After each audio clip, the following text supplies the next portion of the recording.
Alhamdulillah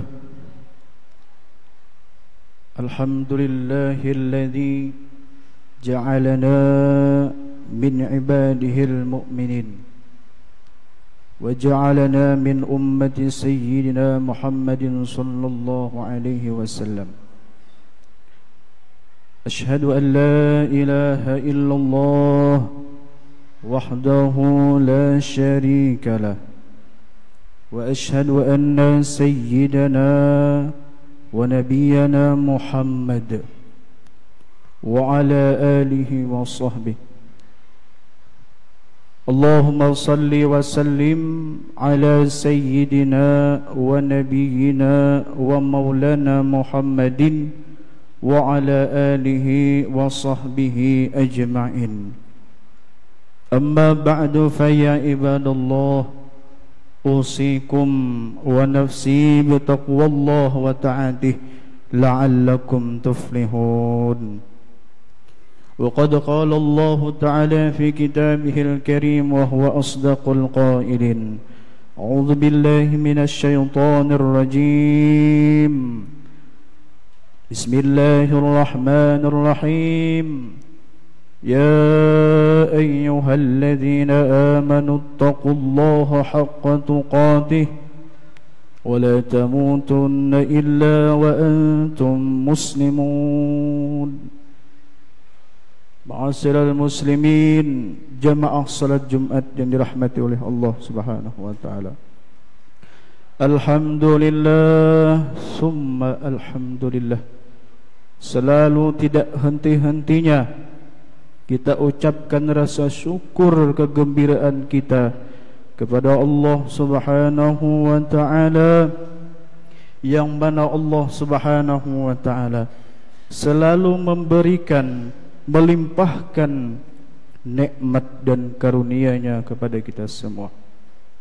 Di antara nikmat Allah yang besar, yakni adalah dijadikannya kita menjadi manusia yang beriman dan dilahirkan oleh Allah Ta'ala kita dari rahim orang yang beriman. Tanpa kita meminta sebelumnya, Allah telah memberikan anugerah yang besar ini kepada kita. Maka pantaslah Allah Subhanahu wa ta'ala mewajibkan kepada kita semua untuk mensyukuri nikmat-nikmatnya. Ma'asyiral muslimin, jamaah salat Jumat yang dirahmati oleh Allah. Di hari yang penuh dengan keberkahan ini, di hari yang penuh dengan kemuliaan ini, marilah kita sama-sama selalu mengiktikadkan di dalam hati, kuatkan di dalam hati untuk selalu meningkatkan ketakwaan dan taat kita kepada Allah Subhanahu wa ta'ala. Karena dengan ketaatan dan takwa itulah yang akan menarik rahmat dan keridhaan Allah Subhanahu wa ta'ala. Kita tidak akan bisa memasuki surganya Allah kalau hanya berpegang dengan ibadah yang kita lakukan. Terlalu mahal surga Allah Subhanahu wa ta'ala, tidak bisa dibeli dengan hanya sekadar ibadah yang kita lakukan. Sebagaimana yang diceritakan, diriwayatkan dari Imam Muslim, yang diriwayatkan Sayyidina Jabir radhiyallahu an, bahwa pernah suatu hari Rasulullah sallallahu alaihi wasallam mendatangi kami dan menceritakan suatu cerita yang diceritakan oleh Jibril alaihi salam. Lantas Jibril mengatakan kepada Nabi, wahai Muhammad, demi zat yang telah memerintahkanmu, demi zat yang telah mengutusmu ke dunia, sesungguhnya pernah ada hamba Allah Subhanahu wa ta'ala sebelum engkau ya Muhammad. Dia berumur 500 tahun, digunakannya untuk ibadah kepada Allah Subhanahu wa ta'ala. Kemudian sampai ajalnya di yaumil kiamah nanti, wahai Muhammad, Dia diperintahkan oleh Allah Subhanahu wa ta'ala untuk memasuki surga Allah Subhanahu wa ta'ala dengan rahmatnya. Tetapi hamba ini mengatakan, ya Allah, aku ingin masuk surga dengan ibadahku yang 500 tahun itu. Di mana ibadahku yang 500 tahun itu, ya Allah? Kalau begitu, kata Allah, aku akan timbang ibadah yang 500 tahunmu dengan nikmatku, dengan satu nikmatku, nikmat penglihatan.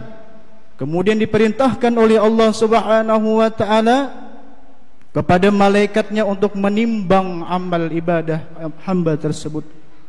Kemudian setelah ditimbang, ternyata amal ibadah yang 500 tahun itu seimbang dengan nikmat, satu nikmat Allah Ta'ala penglihatan saja. Belum lagi Allah Ta'ala timbang dengan nikmat tangan, nikmat kaki, dan nikmat-nikmat yang lainnya. Maka diperintahkan oleh Allah Subhanahu wa ta'ala kepada hamba tersebut, kepada malaikatnya, wahai malaikatku, seretlah hamba ini kepada api nerakaku, karena amal ibadahnya tidak dapat melebihi daripada nikmatku. Maka meringik dan menangislah dia meminta ampun kepada Allah, ya Allah, masukkanlah aku dengan rahmat dan ridha-Mu. Ma'asyiral muslimin jamaah salat Jumat rahimakumullah. Maka di dalam kisah ini kita mengambil hikmah. Yang pertama adalah ibadah kita tidak bisa kita pegangi. Ibadah kita tidak bisa menjadi pegangan kita untuk keselamatan dunia akhirat. Bukan berarti kita tidak beribadah, akan tetapi maksud daripada ibadah adalah untuk menarik rahmat dan keridhaan Allah. Maka para ulama ada yang mengatakan ikhlas, termasuk daripada ikhlas adalah beribadah karena ingin mencari rahmat dan ridhanya Allah Subhanahu wa ta'ala. Artinya kita tidak mengharapkan pahala dari Allah. Mendapatkan rahmat dan keridhaan Allah pun itu luar biasa. Karena Allah Ta'ala sudah rahmat dan ridha kepada kita, dunia dan akhirat akan bahagia. Dunia dan akhirat akan diberikan oleh Allah apapun yang kita inginkan.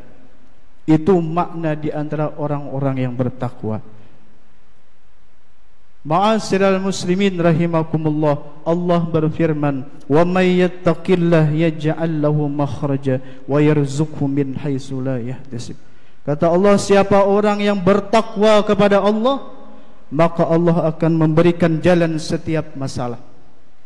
Allah akan menjadikan jalan keluar setiap masalahnya. Wa yarzuqhu min haitsu la yahtasib, dan Allah akan memberikan rizki kepada orang tersebut dengan rizki yang tidak disangka-sangka.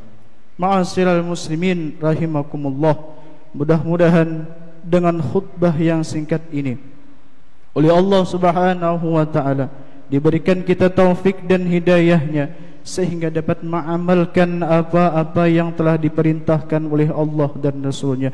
Dan mudah-mudahan anak cucu kita menjadi orang yang taat kepada Allah Ta'ala dan menjadi penyambung lidah baginda Nabi Muhammad sallallahu alaihi wasallam. Dan mudah-mudahan dengan berkah hari Jumat ini Allah Subhanahu wa ta'ala mematikan kita dalam keadaan iman dan Islam, husnul khatimah. Amin ya rabbal alamin.